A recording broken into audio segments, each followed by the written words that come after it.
നമസ്കാരം. എല്ലാ മാന്യ പ്രേക്ഷകർക്കും, എന്നെ ഇഷ്ടപ്പെടുന്നവർക്കും ഞാൻ ഇഷ്ടപ്പെടുന്നവർക്കും ജ്യോതിഷ വിശ്വാസികൾക്കും ഏവർക്കും ഏഷ്യ ലൈവ് ചാനലിലേക്ക് നിസ്സീമമായ ഹാർദവുമായ സുസ്വാഗതം. പലരും കമന്റ് ചെയ്തിട്ടുള്ളതാണ്, നിങ്ങളൊക്കെ നോക്കിയാൽ അറിയാം. കരിന്തിരി കത്താമോ? പാടില്ല. ഒരു കാരണവശാലും കരിന്തിരി കത്താൻ പാടില്ല. പാടില്ലാത്തത് തന്നെയാണ്, ദോഷമാണ്, സംശയമില്ലാത്ത കാര്യമാണ്. കരിന്തിരി കത്തിക്കാനാണ് ഒരു വീട്ടിൽ എന്തിനു വിളക്ക് കത്തിക്കുന്നു? അതിനെ ശ്രദ്ധയോട് കണ്ട് അതിനകത്ത് എണ്ണയുണ്ടോ ഇല്ലയോ എന്ന് നോക്കി വേണം നമ്മൾ വിളക്ക് തന്നെ, ദീപം തന്നെ. നേരത്തെ ഞാൻ പറഞ്ഞിട്ടുള്ളൂ, സ്നേഹോ യസ്യോഹദേഹോ ഭവതി തതുദരേ വർത്തിനി വർത്തിരാത്മാജ്വാല ചായസ്തീയോ വിമലമലിനതേ സൗഖ്യ ദുഃഖക്രമേണ എന്നുള്ളൊരു പ്രമാണമുണ്ട്. പിന്നെ വാമാർത്തവും മലിനകരണവും എന്നും പറഞ്ഞിട്ട് ദേവപ്രശ്നത്തിലുള്ളതായിട്ടുള്ള ദീപത്തിന്റെ ലക്ഷണം പറയുന്നതായിട്ടുള്ള വിശേഷിച്ചുള്ള പ്രമാണങ്ങളാണ് ഇതൊക്കെ. അപ്പൊ സ്നേഹ എണ്ണയാണ്. ആ എണ്ണ എന്ന് പറഞ്ഞാൽ സ്നേഹോ ദേഹത്തെ സൂചിപ്പിക്കുന്നതാണ്. അതിന്റെ അഗ്നി എന്ന് പറഞ്ഞാൽ ജ്വാല എന്ന് പറഞ്ഞു കഴിഞ്ഞാൽ നമ്മുടെ എന്താ പറയാ, നമ്മുടെ ജീവനാണ്, ആത്മാവാണ്. ആ ആത്മാവ് കെട്ടുപോകുമ്പോഴാണ്, വിളക്കൊക്കെ കെട്ടുകഴിഞ്ഞാൽ നിമിത്തമാണെന്നൊക്കെ നമ്മൾ പറയുക. നിമിത്തത്തിൽ വിശ്വസിക്കുന്നവരാണ് 100ൽ 99%. ചുമ്മാ പറയുന്നതാണ് എനിക്ക് നിമിത്തമൊന്നും വിശ്വാസമല്ല എന്ന്. എന്നാൽ പിന്നെ നല്ലൊരു പട്ടിയെ കണ്ടിട്ട് നിങ്ങൾ നല്ലൊരു യാത്ര പുറപ്പെട്ടു നോക്കിയേ, ഉറപ്പാണ്. എന്ന് സർക്കാർ ഉദ്യോഗത്തിന് പോകുന്ന ആളും എന്ന് സ്കൂളിൽ പോകുന്ന ആളും ഒരു പട്ടിയെ കണ്ടിട്ട് പോയി കഴിഞ്ഞാൽ കുഴപ്പമില്ല. അത് നിത്യം നടക്കുന്നതാണ്. ഒരാവശ്യങ്ങൾക്ക്, ഒരു പെണ്ണ് കാണൽ ചടങ്ങ്, അല്ലെങ്കിൽ ഒരു ആവശ്യത്തിന്, ഒരു വിസയുടെ കാര്യത്തിന്, അല്ലെങ്കിൽ ഒരു അഡ്മിഷന്റെ കാര്യത്തിന് നിങ്ങളൊന്ന് പോയി നോക്ക്.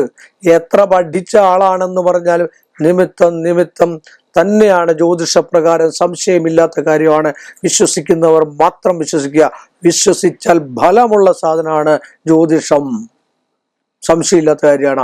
അപ്പോൾ കരിന്തിരി തെളിയുക എന്ന് പറഞ്ഞാൽ സ്ഥിരം കരിന്തിരി ഒരു വീട്ടിൽ, അല്ലെ ഒരു ഗൃഹത്തിൽ, ഒരു സ്ഥാപനത്തിൽ സ്ഥിരം കരിന്തിരി കത്തുന്നുണ്ടേ എന്നായാൽ അത്യാവശ്യമായിട്ട് ഒരു ജ്യോതിഷനെ കണ്ട് നോക്കിയിരിക്കണം. സംശയമില്ലാത്ത കാര്യമാണ്. നിങ്ങൾക്ക് ആവശ്യമുണ്ടെങ്കിൽ മാത്രം, എപ്പോഴും ഞാനതാ പറയുന്നത്, ആവശ്യമുണ്ടെങ്കിൽ മാത്രം ചെയ്താൽ മതി. ഞാൻ പറയുന്നതെല്ലാം വിശ്വസിക്കണമെന്നുമില്ല. അതെന്താണെന്ന് ചോദിച്ചാൽ, നമ്മുടെ ദേവപ്രശ്നത്തിന് പോലും എന്താണ് ഒരു ദേവപ്രശ്നം? ഒരു അമ്പലത്തിൽ നടക്കുന്ന ദേവന് പ്രശ്നമില്ലേ?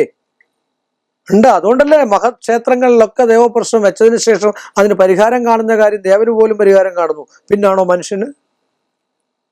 ഓരോ ഘട്ടത്തിലും ശുക്രദശ ദേവനല്ലേ, എല്ലാ കാര്യങ്ങളും അറിയാവുന്ന ആളല്ലേ, എല്ലാ ചൈതന്യമുള്ളതല്ലേ. അപ്പോൾ ആ ചൈതന്യാവസ്ഥയെ പുഷ്ടിപ്പെടുത്താൻ വേണ്ടി എന്ന് പറഞ്ഞാൽ നമ്മുടെ ശരീരത്തിനെയും മനസ്സിനെ പുഷ്ടിപ്പെടുത്താൻ വേണ്ടിയാണ് ആചാരങ്ങളും ഒക്കെ നമ്മൾ അനുഷ്ഠിക്കേണ്ടതായിട്ടുള്ള ഒരു അവസ്ഥ ഉണ്ടാകുന്നത്. ഒരു നിമിത്തമാണ്. ഒരു വീട്ടിൽ കരിന്തിരി സ്ഥിരമായിട്ട് എരിയുകയാണെങ്കിൽ അവിടെന്തോ സംഭവിക്കാനുള്ള ഒരു സൂചന ഈശ്വരനായിട്ട് നമുക്ക് കാണിച്ചു തരുന്നു, ദൈവമായിട്ട് കാണിച്ചു തരുന്നു എന്നാണ് പറയുക, അല്ലേ? അത് തന്നെയാണ്. അപ്പൊ കരിന്തിരി എഴിഞ്ഞു കഴിഞ്ഞാൽ സത്യത്തിൽ അതിന് മരണസൂചകമോ അല്ല എങ്കിൽ രോഗദുരിതങ്ങളിൽ അകപ്പെട്ടവരാണ്, രോഗം മൂർച്ഛിക്കാനോ ദുഷിച്ചതായിട്ടുള്ള വിഷയങ്ങളിൽ ഏറ്റിട്ടുണ്ടെങ്കിൽ ആ ദുഷിപ്പ് കൂടാനോ ഒക്കെയുള്ള ഒരു അവസരമാണ് കരിന്തിരി എരിയുന്നതായിട്ടുള്ള ഒരു അവസരം. അത് ഇന്നും തിരിയിടുവാണെങ്കിൽ നമ്മൾ കോടി വസ്ത്രമല്ലാത്ത അലക്കു വസ്ത്രം, വൃത്തിയുള്ള അലക്കു വസ്ത്രം വെയിലിൽ, അതും വെയിലത്ത് തന്നെ ഉണങ്ങി, അല്ലാതെ നമ്മുടെ എന്താ പറയാ വാഷിംഗ് മെഷീനോ ഒന്നുമല്ല, വെയിലത്തുണങ്ങി സൂര്യപ്രകാശം കൊണ്ട് ഉണങ്ങിയതിന് ശേഷം കൈകൊണ്ട് തന്നെ ചുരുട്ടി വേണം നമ്മൾ തിരിയിട്ട് വിളക്ക് കത്തിക്കാൻ. കോട്ടൺ അല്ലെ പഞ്ഞിത്തിരി കൊണ്ട്, നമ്മളിപ്പോ സാധാരണ ഇടുന്ന പഞ്ഞിയാന്ന് വിചാരിച്ച് അതും കത്തിക്കുക അല്ല ചെയ്യേണ്ടി. അതാണ് ആചാര്യന്മാർ. അങ്ങനെയുള്ള തിരിക്ക് ഐശ്വര്യവും സമ്പൽ സമൃദ്ധിയും ആ കുടുംബത്തുണ്ടാവുള്ളൂ.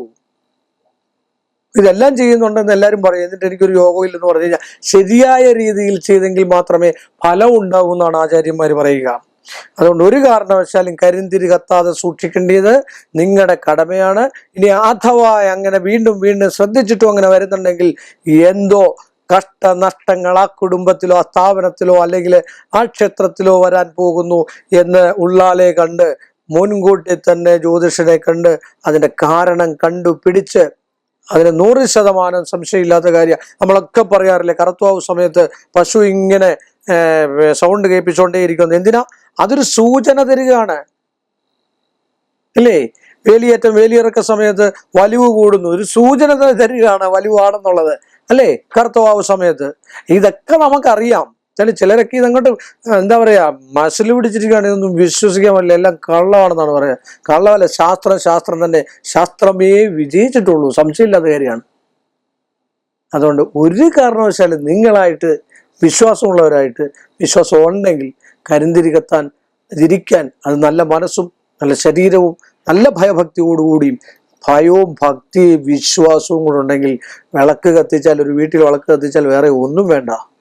ഐശ്വര്യ സമ്പൽസമൃദ്ധി മഹാലക്ഷ്മി തളം കെട്ടി നിൽക്കോടെ ഒരു കാര്യങ്ങൾക്കും തടസ്സം ഉണ്ടാകത്തില്ല എന്ന് പറഞ്ഞുകൊണ്ട് ഈ എളിയ മനുഷ്യന്റെ ചെറിയ എപ്പിസോഡ് ഇവിടെ അവസാനിപ്പിക്കുന്നു. വീണ്ടും നമ്മൾ തമ്മിൽ കാണണം. കാണുന്നവരെ എല്ലാ മാന്യ പ്രേക്ഷകർക്കും എൻ്റെ നിസ്സീമമായ നന്ദിയും ശ്രേഷ്ഠമായ ഭഗവാന്റെ കടപ്പാടും.